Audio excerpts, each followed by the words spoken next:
Yes, we are live. Should be live over here in a second. I think this is the right one. Yes. Oh, yes. Hi, Earthbound. How are you? Hi, Deborah. I didn't get anybody invoices yet for the stuff from the rug store or even from the auction yet, okay? Don't worry about it. I'll get to it. I didn't forget anybody. Deborah Vancouver, Debbie D, Larky, Gail B, Chris Ree, everything is rhyming. Nicole G, that still rhymes. Who else do we have? We'll just wait. Hi, Rosalita Marie. We're still rhyming. Don't worry about tagging, Rosalita. It's okay.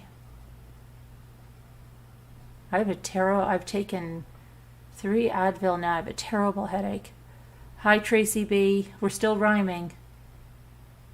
Oh, Bridget, you've ruined the rhyme. Sorry.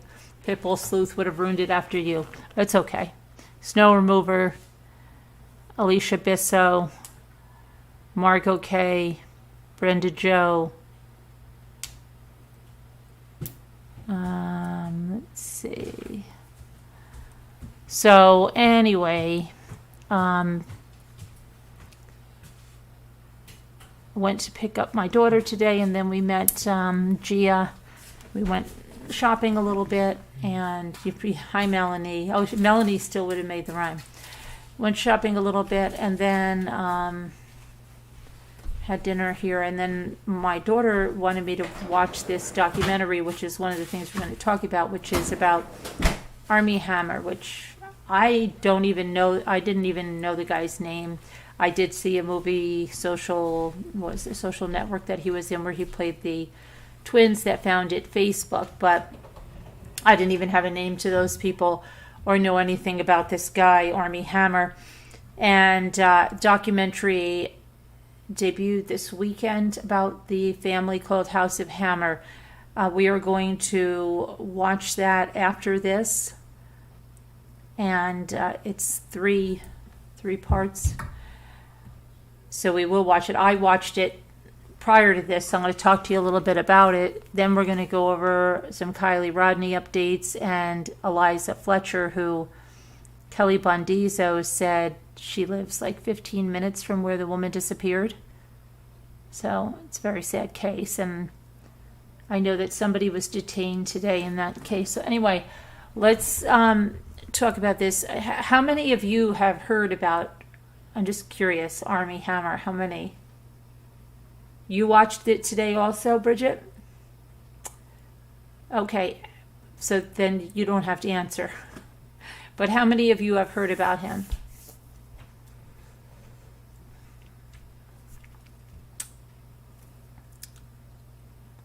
I have to get my new aligner thing. I just had pomegranate, and it just stained my lips.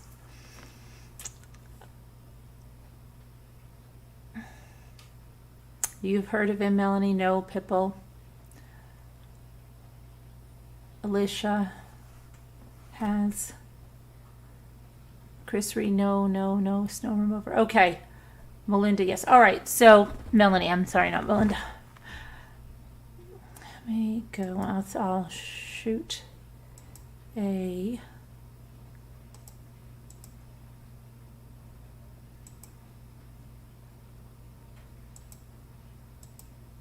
I have a thing up of him. Where did I just put it?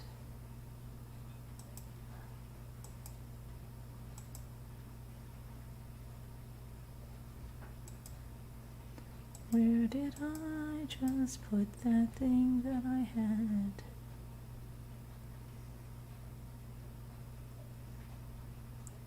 Hold on. Mr. Sullivan.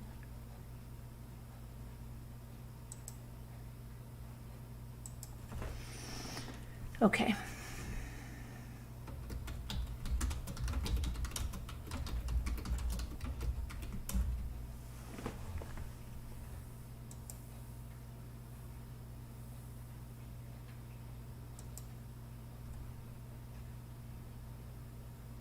Okay, so Armie Hammer is named after his, his great-grandfather, who's Armand Hammer. And you might think, oh, does it have to do with the Armand Hammer? It has to do with the Armand Hammer, but it's from the Soviet Union, not from the baking soda. They had a petroleum business. Let me see. So this is way too big. Hold on, let me downsize this here. There's the great-grandfather Armand. And what happens is this documentary starts looking at Armie, who's the great-grandson of this man, Armand. And then it goes back into the sins of the fathers, and it goes back into the sins of Armie's father and Armie's grandfather and Armie's great-grandfather. And so there was a journalist who was in the documentary. I'm trying to know, it's J. Epstein, but he's got a name before that. Let me just get his name. I think it was Edward James Epstein, but I want to make sure I give you the right name. Yes, Edward J. Epstein, who was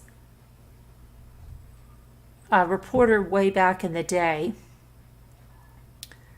and was doing a documentary, not a documentary, was doing an article,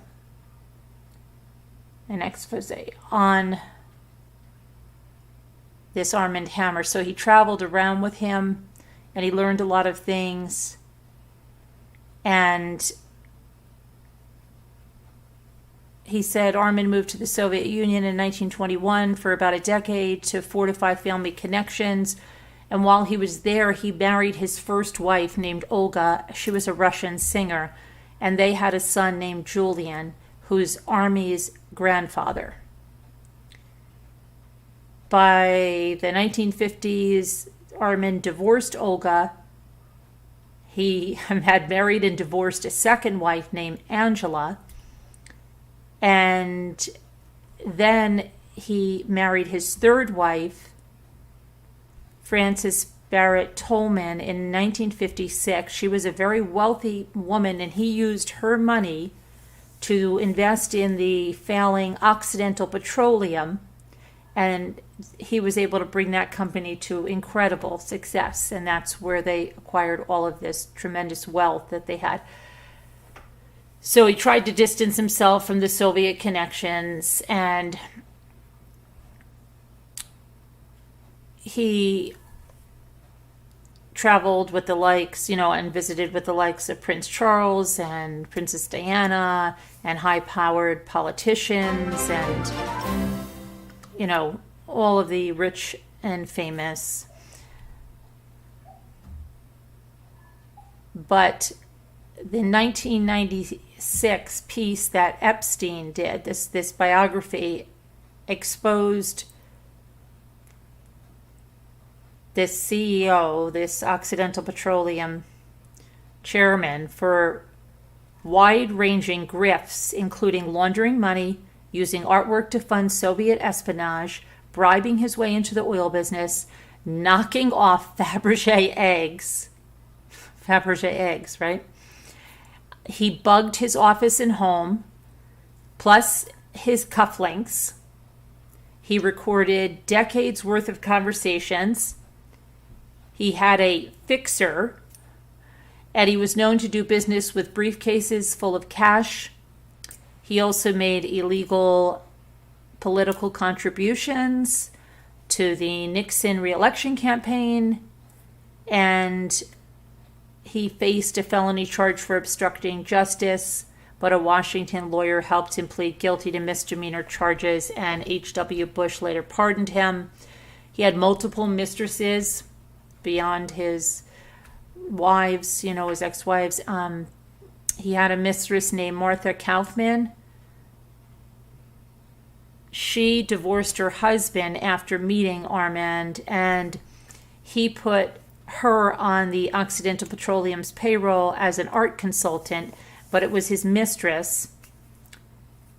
And his wife grew suspicious, so he had Martha, the mistress, legally change her name to Hillary Gibson, and he had her wear wigs, glasses, and makeup to change her appearance and convince his wife that this was another woman.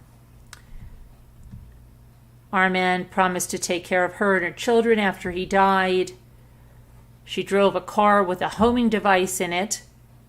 She used a tapped phone, and she submitted to his sexual demands even when they were extremely humiliating. And this is the first kind of thing when they talk about the sins of the father. They're talking about these humiliating, degrading things that they had their women do. Okay? But she ended up ultimately being left out of his will when he died, even though he promised her she'd be in it. Now, Armie's father is a man named Michael, who has a sister whose name's Casey. Casey only inherited $250,000 when her grandfather died. She actually works in the Home Depot as a kitchen designer. And she's come out in this documentary and is speaking about everything that went on, even though she said it was going to, really piss off her brother, who was Armie's father. And she said that she tried to watch that Succession show on HBO, and she had to turn it off after 3 episodes because she said it was too much like her family. So now, the father of Casey and Michael being Armie's father, Casey being the aunt that's out in here, was Julian. And Julian wasn't really doted on by Armand, and that was his only child. And he left, this is what I mean, he just passed over Julian when he died, giving him $500,000, which might sound like a lot of money to, a normal person, but when you're talking about a $40 million estate, he passed over him. And the funny thing was, and I was just telling the people that were in the Zoom, that when they were talking about Armand dying and the reading of the will, he gave the sister Casey $250,000. He gave Casey and Michael's father, his only son, $500,000, and he gave Michael, the father of Armand and his wife, he gave Michael a Rolls Royce. Okay, and then he gave Michael and his wife, Drew, control of the, everything in that $40 million estate went to them. And the sister, Casey, said, my father was just so upset he did not get that Rolls Royce. It didn't even register to him that just about the entire estate went to her brother. So, to his son, so he skipped over his son Julian. But Julian had a lot of problems. On his 26th birthday in 1955, he ended up killing a man in Los Angeles. And they bring the woman on that was there, and they talk about how he did this. And again, he got off of it by claiming self-defense, and charges were dismissed. Now, Casey wrote a book called Surviving My Birthright, and it was published in 2015. And in that book, she alleges that her father, Julian, essayed her when she was a child, and that he was abusive to others in the family. But Casey and Michael's half-sister declined to comment on those allegations and offered a statement that said, I will say that I love my family very much, which includes my brother, my sister, and my nephews. I do have wonderful memories of us kids spending every summer at Laguna Beach with my grandmother, Olga, and spending the holidays with our parents and grandparents. We were all blessed to be able to attend excellent schools thanks to Grandpa Hammer, who was a great supporter of education. Our family taught us the value of hard work and I have had a fulfilling career and a wonderful family life. But along with this excess, Michael, who again is Armie's father, struggled with it, and he met his wife, Drew Mobley, on a plane. Now, she was a Christian, like an evangelical Christian. They were Jewish, but they really wanted him to marry Drew, and he ended up marrying Drew. She came from money as well. And let's see what else happened here. Then the Michael and Drew had 2 boys, but Armie, first they were in the Cayman Islands, then they came back to LA when I think he was in 7th grade, and I'm trying to remember everything. And then he wanted to be an actor, and his first big role was in Social Network, and that's that one about Facebook, and he played the twins that founded Facebook, and you might have seen that.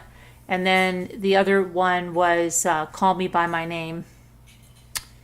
But I like I said, I didn't even really remember him. There were a series of flops in between, and let's see what else happened. But he had, let me get, so this is a picture of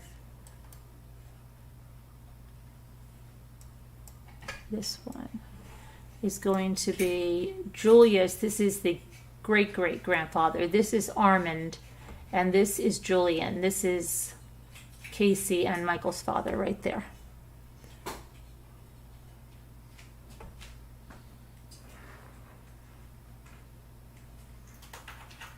So let's see here. And then Armie got married, had 2 children, and seemed to lead a normal life for an actor. But they got divorced. And in 2018, Armie told Conan O'Brien about his own arrest in 2011. The same year that his father was pulled over for a DUI in Santa Barbara, Armie and a friend had been transporting supplies for Elizabeth's Bakery through Texas. Their truck was stopped at a checkpoint and a dog sniffed marijuana. Armie spent the night in jail, and he said the inmates were great. And he said the guards were real a-holes. Let's see. Trying to get the picture of, hang on. Armie said his upbringing was picturesque. He grew up in the Cayman Islands, like I said, until they went back to Los Angeles. His entire life has been a long, pressured conversation about the family I represented. He said, when you walk out the door, you represent us. They told him he found success doing it. He had a starring role as a young Billy Graham in the 2008 biopic Billy, Their Early Years. I remember that. Let's see. But the year after Armie appeared at the Winklevoss twins in The Social Network, Armie co-starred with Leonardo DiCaprio and Clint Eastwood's J. Edgar. And he starred in Mirror Mirror with Julia Roberts, The Lone Ranger with Johnny Depp, which didn't do well, the 2015 caper film The Man from UNCLE, which did not do well, alongside Henry Cavill, but that fizzled. Armie developed a sense of humor about his lack of success as a leading man, and he called it the Armie Hammer effect, as if the box office bust weren't ego-damaging enough. You know, he was mocked in the media and had a lot of how many second chances does a handsome white male star get in headlines. But then came 2017's Oscar-winning indie Call Me By Your Name, and he had a Golden Globe nomination, the most acclaim of his career.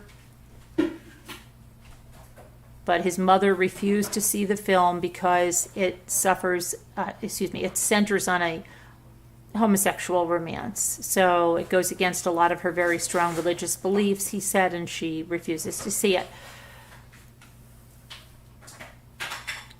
He married Elizabeth Chambers, who was a tough woman like his mother, but had an entrepreneurial spirit in lieu of an evangelical one, and Armie seemingly found his match. Kathy Lee Gifford once called them the Ken and Barbie of the world, remembering their 2010 wedding. Let's see if I can, I'm trying to get you a picture of, I don't know why I don't have a,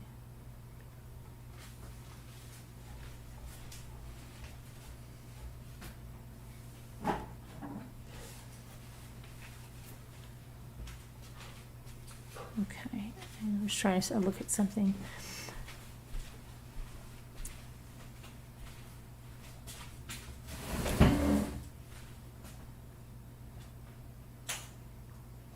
So during the documentary, they look back on different television appearances and stuff, and on one, I think it was The Late Show with who is that? Colbert. He shows how he can tie a knot really fast and brings out this rope, which Stephen Colbert, he challenges him to a knot tying contest, which may not seem like anything unless you know what happens, okay? He is very fond of ropes, bondage, and tying people up. And this is when, after his divorce, okay, he starts to converse through texts and things with people and starts putting out some pretty strange things that end up eventually leaking out onto Instagram and stuff and exposing him of some things from BDSM to extreme bondage to cannibalism.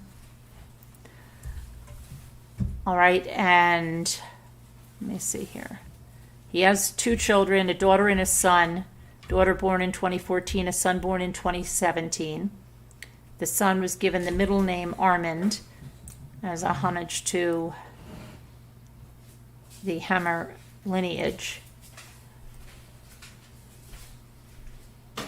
Now, according to the ex-wife, Armie confessed to being unfaithful shortly after their son's birth, but claimed it was a one-time thing.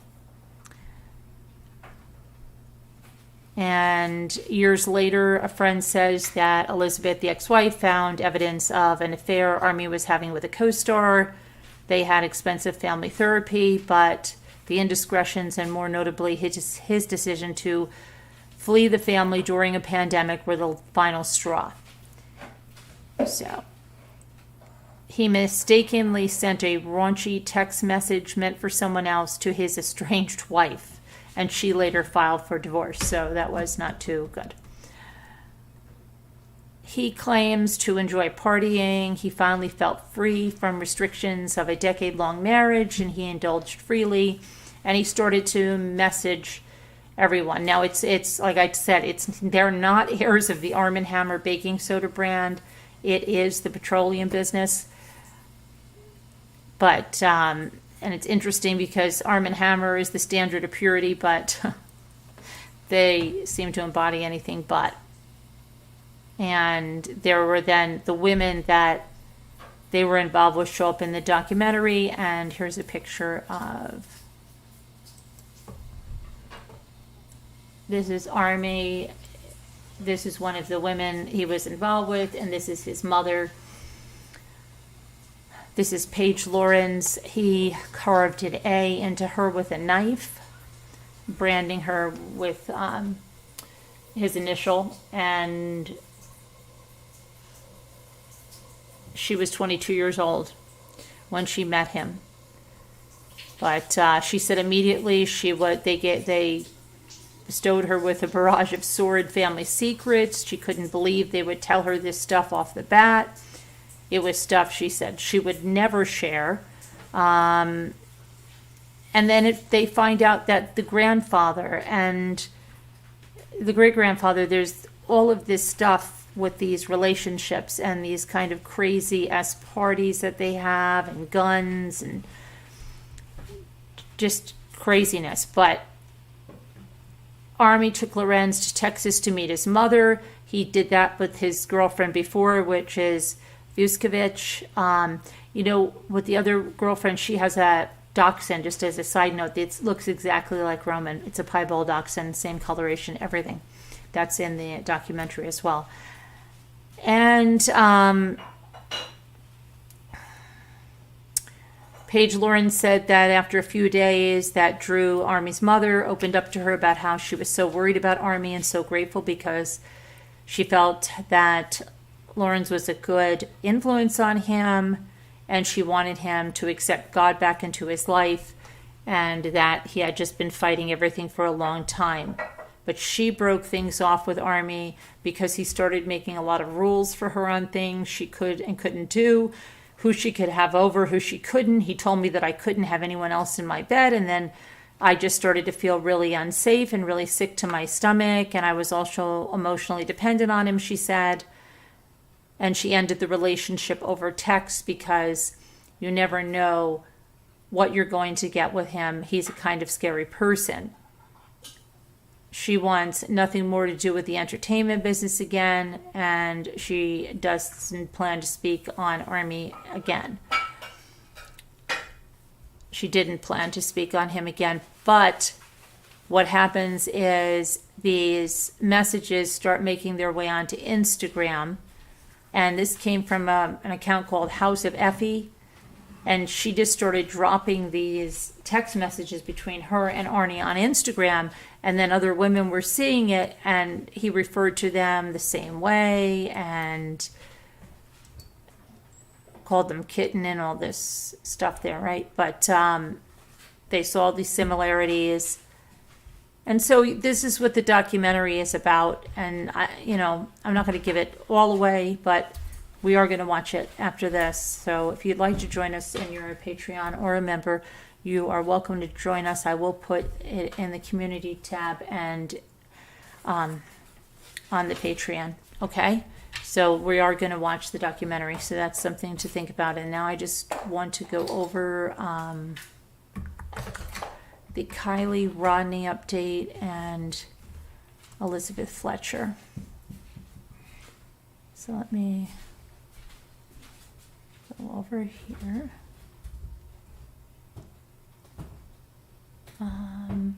Because I know they detained someone. Eliza Fletcher. Sorry.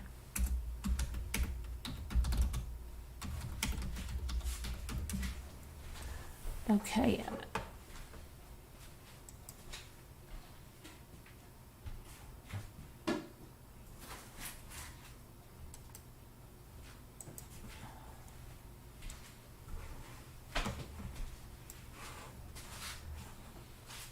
So cops in Memphis, Tennessee have found the vehicle that they wanted, the SUV they were showing, in the mysterious abduction of a billionaire's daughter.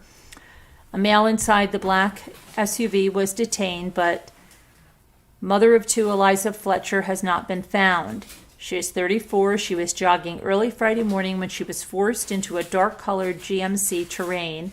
Her smashed phone and water bottle were discovered nearby. Her family has now offered a $50,000 reward for information leading to her return.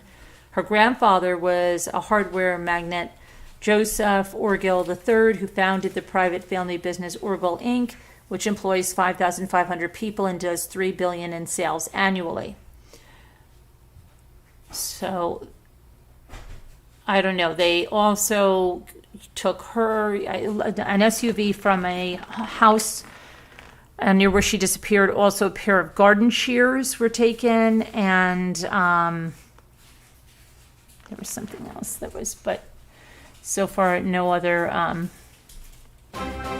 information at all there. Now, let me see here. Oh, thank you, Melanie, for becoming a Deputy Rambler. Welcome.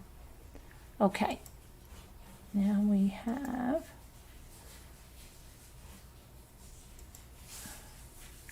Kylie Rodney, right? Kylie. Just so Kylie Rodney. But before we go there, let me see.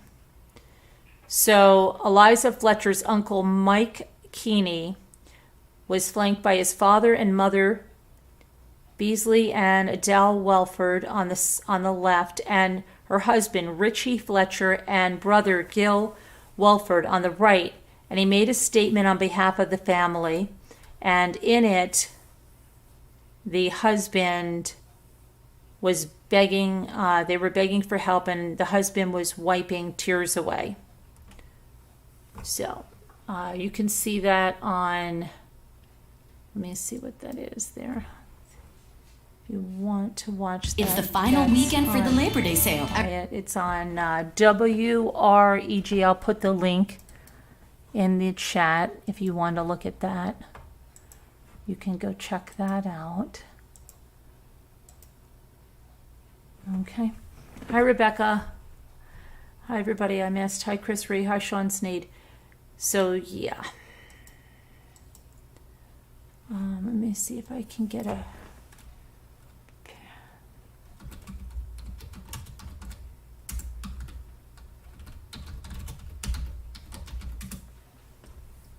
Okay, so...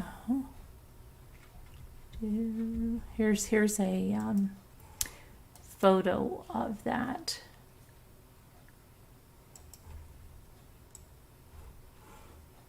Again, I'm going to have to bring it down. And this looks like this would be her husband right there. Right there. And we'll see if we can get her husband in Happier Times is right here.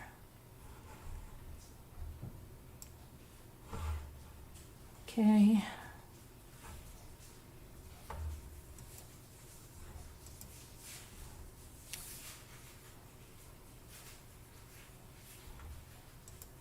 So her husband was spotted the day after her disappearance. Let's see here what it says about him. What if I sleep hot? I'll be Or quiet. cold. She was an avid athlete. She was on a run early Friday morning, right? Where near her, the University of Memphis, where she was abducted, forced into that SUV. And her husband, right here, this is after her disappearance, he was seen. That was Saturday morning with several other people outside of his family Memphis home. Police found some of Fletcher's belongings at the scene on Central Avenue. They also were told that a male approached her and forced her into a dark color SUV, which they have found. They removed a white Jeep, which we showed you last night, parked outside of Fletcher's home, and also they removed the garden shears, which is kind of scary, right? Because that's at her home that they're removing the garden shears. You know, what you always, you know, spouse is going to be the first one you're going to look at in the death of or abduction in a spouse, right? And let's see what this is. A former homicide detective said that her abduction disappearance may have been What if I pre-planned. sleep hot? Or Oh my cold. gosh, No would you problem. be The Speed Number quiet? 360 Smart Bed is temperature balancing, so you Sleep both stay. number. Homicide detective Ted Williams said that it's either going to be random or pre-planned. Well, yeah, absolutely, which is why police are likely trying to determine what's going on. But it says the abduction of Eliza, for many reasons, Williams said, one, law enforcement are trying to determine whether this was a legitimate abduction or this was something that was pre-planned. And he said he has seen many cases in which criminals stalk their targets on their consistent running or exercise routines. The police department received 2 phone calls on the morning of her abduction around 7:45 a.m., one from Fletcher's husband, Richie Fletcher III, who reported her missing after she did not come home from her run, and one from the University of Memphis. Police found some of Fletcher's belongings at the scene on Central Avenue. They were also told that this male came and forced her into an SUV after a struggle. Authorities are going back in the past few weeks to see if they can see any vehicle in the area of where she jogs. That video is going to be instrumental in but they did locate the vehicle now. And the detective said that he found it interesting that law enforcement would tow away the vehicle that we showed, and I'll show it to you again now, at Fletcher's house, right there. And said what would be the connection between a woman jogging at 4:30 in the morning and a video that appears to show that she's been abducted. And why are they taking her vehicle, the garden shears and all of that stuff. And that's looking like maybe then, I guess that's what he's using to base that maybe it was pre-planned. She is the heir of $1 billion fortune. And so was this an abduction for another purpose? Or was this pre-planned, adding that he believes that law enforcement has more information than what they're sharing with the public. Of course, they always do. And let's see. Anyone with information can call Crime Stoppers at 901-528-CASH. Let's hope she's found alive and well. But, okay, let's go to Kylie Rodney now.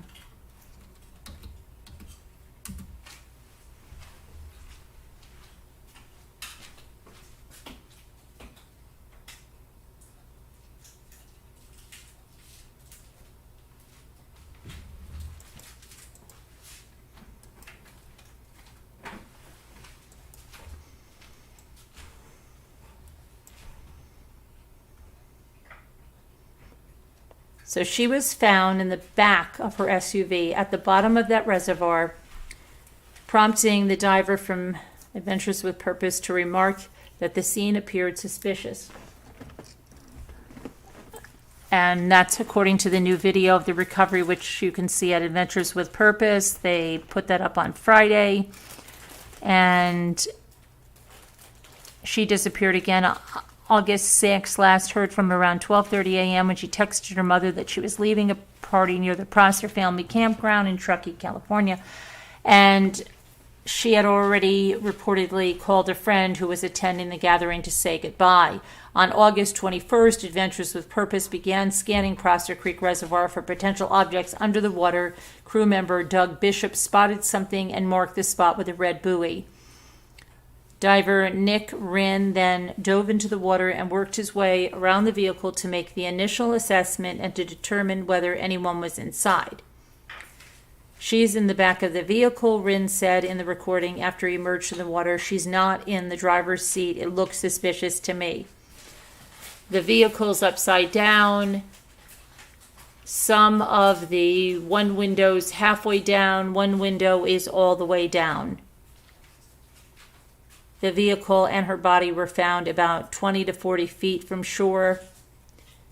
Adventures with Purpose then notified Rodney's family and law enforcement, which then extracted the teen's SUV out of the water, and authorities later confirmed that the remains found inside the vehicle were that of Kylie Rodney.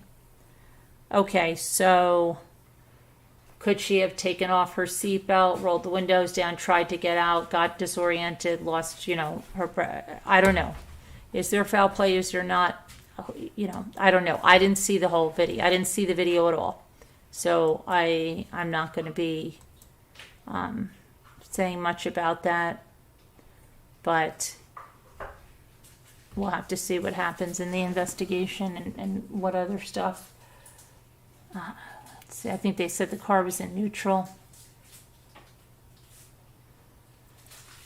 And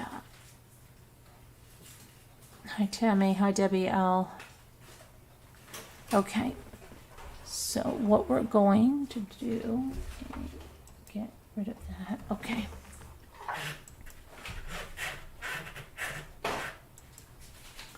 There's all my friends.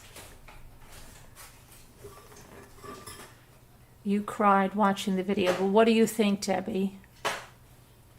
There are crazy I know that some channels are off to the races, like the ones that in the summer wells that obsessed about, blowing a picture up and saying, always doesn't this look like bruises?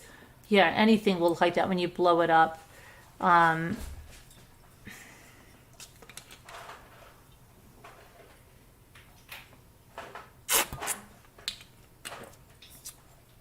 Bounding conspiracies.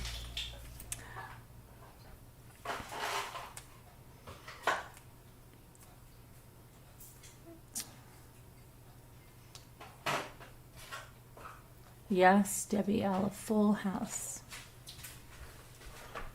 So what else? Oh my goodness.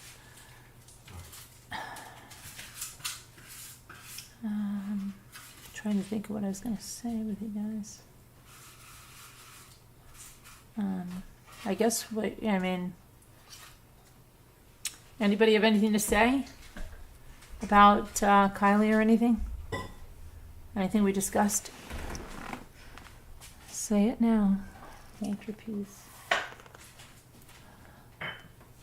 I think we're gonna just have to wait for the autopsy for that, if we'll even see anything, because she is a minor, and I'm not sure if they'll release that or to the public, right? Wouldn't that be up to the parents?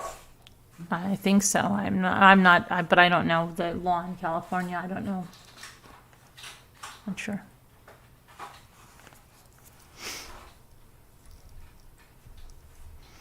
Not sure. Yeah, from the get-go with me and Kylie, something just hasn't sit right with me all along, and I think there's foul play involved. I agree. Mm-hmm. Yeah, something does seem weird, but I don't know. Allegedly. I'm going to say allegedly. Yeah. But that's just how, my feelings on it are. Right. I hope I'm wrong, but yeah, it's not set right from the get-go.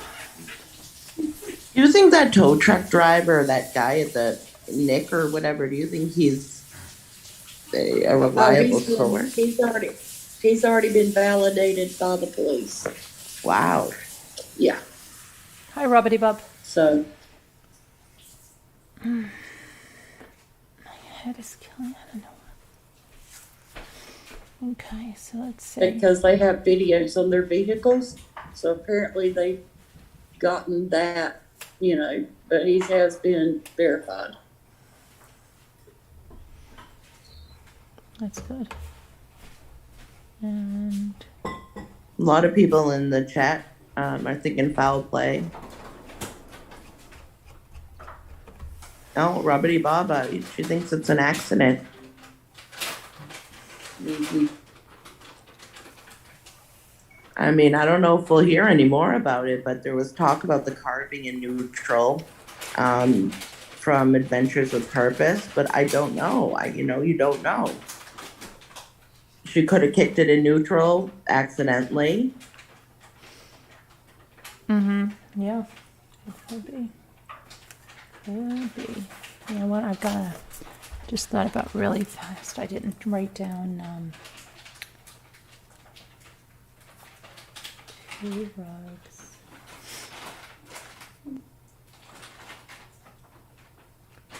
Bridget. Well, I know that the FBI is involved in doing the investigation now. Yeah. So. Wow, really? Is that confirmed, yes. Debbie? Yeah. Yes, it is. Well, that's interesting. If it were an accident, why would the FBI be involved? You're right.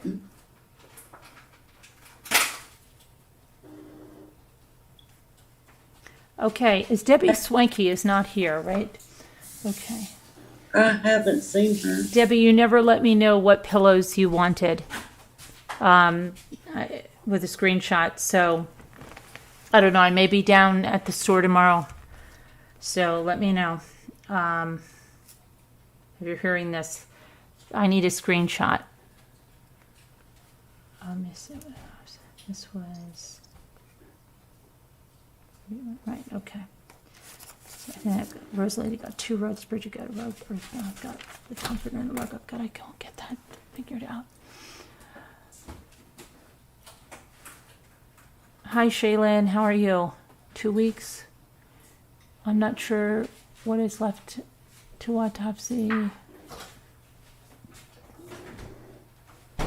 Oh no, I think they still have enough to do that. Yeah. Yeah. Mhm. They can even do it with hair. So Hold on, I've got to put my watch on the charger. Hold on. as far as drugs or alcohol, things like that, they can check that in hair.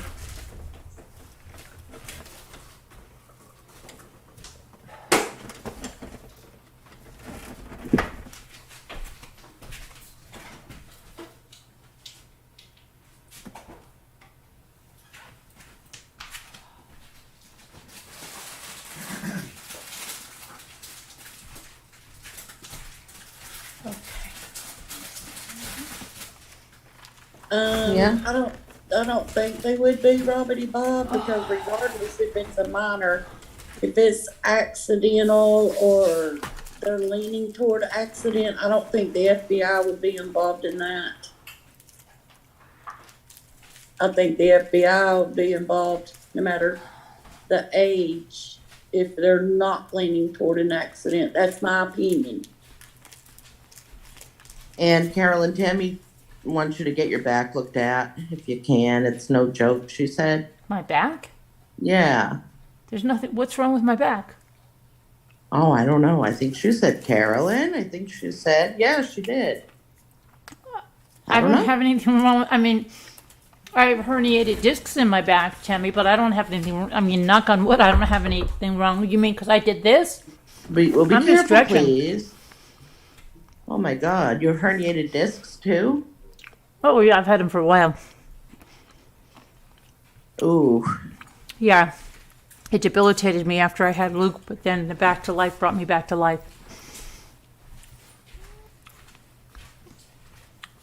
Don't worry Hey, about me, Kathy, Tammy. I just rode, 10 miles. I'm fine. I'm good. Knock on wood. I was just stretching, Tammy. That's all I was doing. It wasn't pain. I was stretching. And I have a headache. You saw me do that. I have a headache.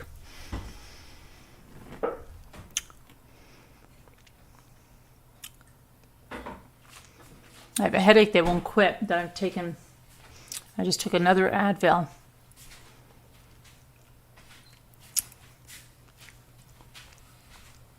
In.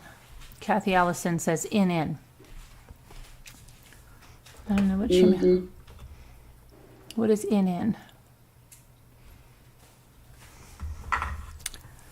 Hi, Pamela Patrick.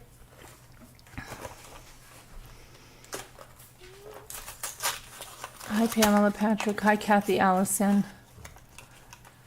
So we're going to watch that documentary. I'm going to start putting the number up in the on the community page and on the Patreon. And if you're not a member or a Patreon and you want to watch it with us, you can sign up for the membership now. It might still be on sale. Yeah, it is. That's good. Is this the Zoom all right? How long has it been open, do you know? 5 o'clock this morning.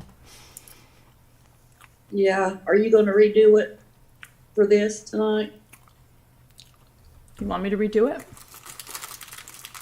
Well, that way it won't cut off at 6 or 7 in the morning if people are still up or watching. Yeah. There's people gonna be in there, All right, yeah. then you're all going to get kicked out right now. That's fine. That's okay.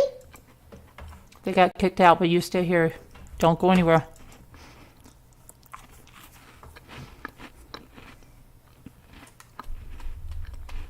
I'm still here.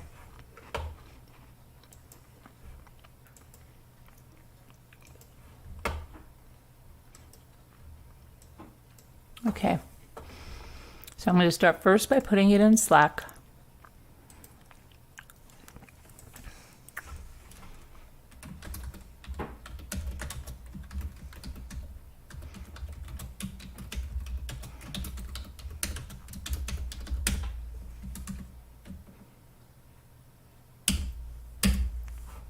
And then I'm going to put it on the community tab.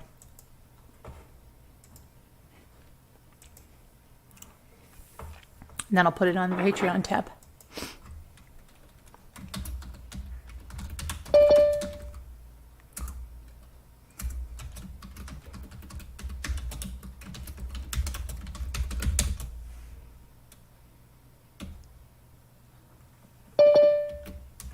Hold on, I can't answer the door yet. Hold on, I can't answer the door yet.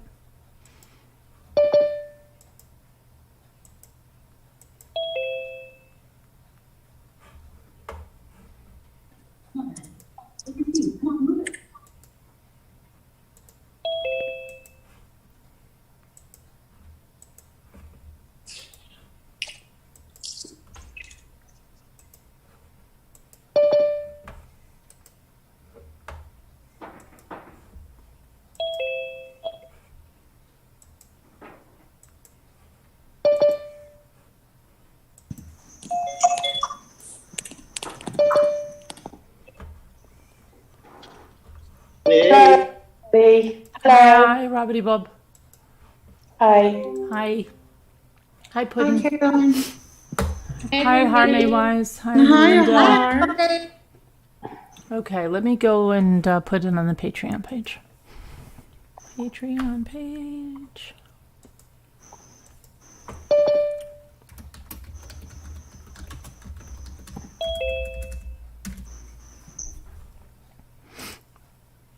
Your hair looks very cute in 70s tonight, Carolyn.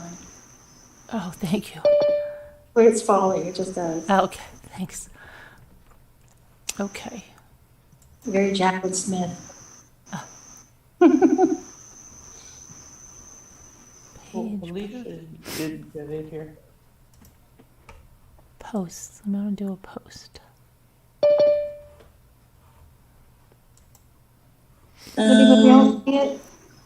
Oh, Melanie, oh, she's. Oh, she's a new member. Yeah. Okay. Hi, Melanie. Hi, Melanie. Hey, Melanie. Does anybody else see it? Where Jacqueline Smith? Welcome, Melanie. Hi, Melanie. Welcome, Melanie. Hi, Melanie. Hi, thank you. You're welcome. Nice to meet you. You.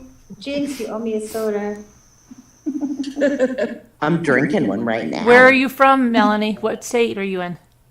Seattle. Oh, Seattle. Okay. Ooh. Cool. I'm in Oregon, Melanie. Why can't I put this post on? Okay. Oh, Hi, here we go. Robin. Hello, Robbity Bob. Hello, how are you? I'm here. I've Hello. got my posh voice. Post. Linda, hi. Hi, Linda. Linda. Doing okay? Linda. Doing just great. Good. Lovely photo, Linda. That's a new one. No, that's not me. That's Larky. Oh, lucky. Yeah. It came up Linda on me. Okay. That doesn't look anything like Linda, though. No, but that's why I said it's lovely. I haven't seen it. Alicia, That's a backhanded compliment. Oh my God. Hi, Tammy. All right. Hi, Tammy. Hi, Tammy. Tammy. Hi, Tammy. Hi, Gail. I'm just Hello. going to button my lips up. Hi, Gail. hello, sweetheart. Alicia, are you there? Are we still live? Yeah, we're still live. Yep. Yeah, no, We're because still someone's live. come up to with Alicia. Okay. Hot mic, people, hot mic. Yeah, be careful. We're still live. Okay, so is anybody having a problem coming in? No. You should be at the community. It should be mailed to you if you're a member. Patreon, it's on the Patreon. Or it's in Slack. No, Liza. There's Liza. Okay, we'll see you guys Hey, Liza. tomorrow. Thanks for watching. Hi, Liza. Bye, guys. Liza. Hello. Hi, everyone. So,